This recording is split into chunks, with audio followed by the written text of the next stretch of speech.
ఓం శ్రీ గణేశాయ నమః.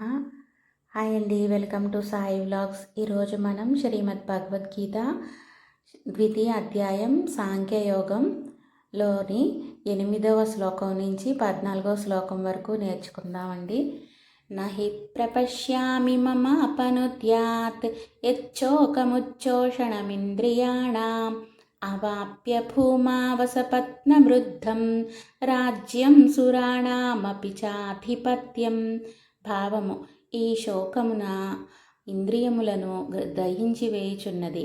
సిరి సంపదలతో కూడిన తిరుగులేని రాజ్యాధికారము లభించినను, కడకు సురాధిపత్యం ప్రాప్తించినను ఈ శోకదాహము చల్లారునుపాయమును గాంచలేకున్నాను.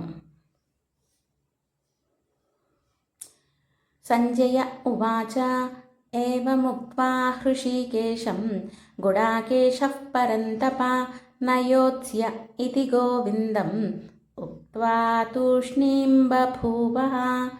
భావము: సంజయుడు పలికెను, ఓ రాజా, ఈ విధంగా పలికిన పిమ్మట అంతర్యామి అయిన శ్రీకృష్ణునితో గుడాకేశుడైన అర్జునుడు, నేను యుద్ధము చేయను అని స్పష్టంగా నుడివి మౌనం వహించెను.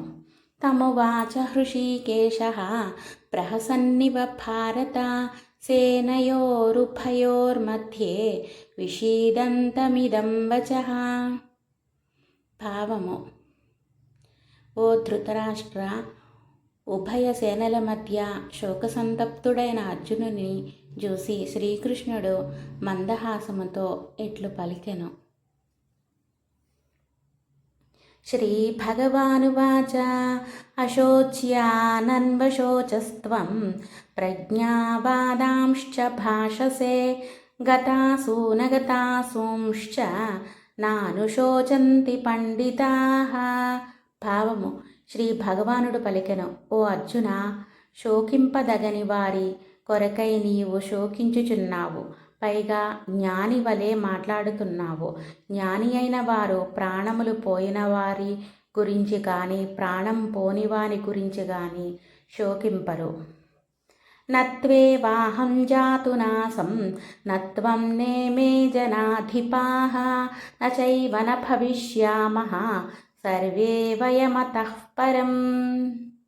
భావము: నీవు కానీ నేను కానీ ఈ రాజులు కానీ ఉండని కాలమే లేదు. ఇక ముందు కూడా మనం ఉండము అనే మాటే లేదు. అన్ని కాలముల్లోని మనం ఉన్నాము. ఆత్మ శాశ్వతం, అది అన్ని కాలములలో ఉంటుంది. శరీర పతనంతో అది నశించినది కాదు.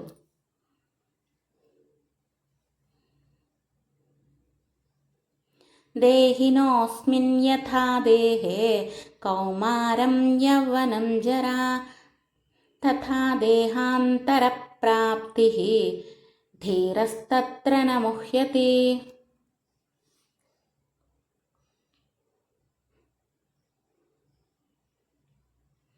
జీవాత్మకు ఈ దేహమునందు కౌమారం, యవ్వనం, వార్ధక్యం ఉన్నట్టే మరి ఒక దేహప్రాప్తియు కలుగును. ధీరుడైన వాడు ఈ విషయమును మోహితుడు కాడు. మాత్రా స్పర్శాస్తు కౌంతేయ శీతోష్ణ సుఖ దుఃఖదాః ఆగమాపాయినో నిత్యాః తాం స్థితిక్షస్వ భారత. ఓ కౌంతేయ, విషయేంద్రియ సంయోగం వలన శీతోష్ణములు సుఖదుఖములు కలుగుచున్నవి. అవి ఉత్పత్తి వినాశశీలములు, అనిత్యములు కనుక భారత, వానిని పట్టించుకోకు. హాయ్ అండి, ఇలాంటి వీడియోస్ మీకు కావాలంటే ప్లీజ్ అండి మా ఛానల్ని సబ్స్క్రైబ్ చేసుకోండి.